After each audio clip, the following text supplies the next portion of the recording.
Good morning, you guys. I'm out at my mom's lake house with my mom for a little weekend getaway, and it could not be a prettier day. So today I'm going to make us a little loaded focaccia for lunch. This was actually inspired by one of my favorite bloggers, Julia Beroltzheimer.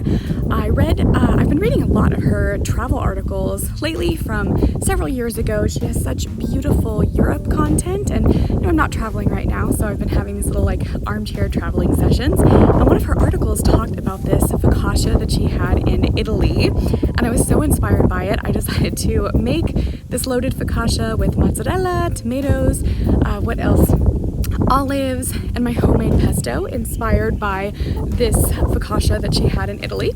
And after lunch, we're gonna go pick up some plants to start my summer vegetable garden. So let's go.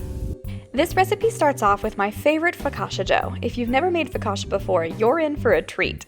I consider this a gateway bread, if you will, because focaccia is quite a bit easier to make than a traditional loaf bread, in my opinion anyway.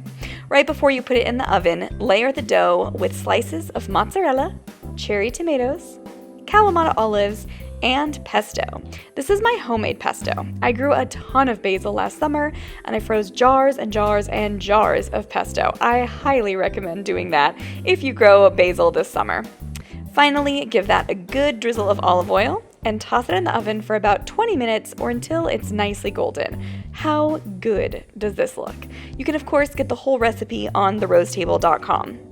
Now normally I cut focaccia into small pieces, but since we were eating this for lunch in lieu of sandwiches, I cut the loaded focaccia into large sandwich-sized squares for lunch by the water.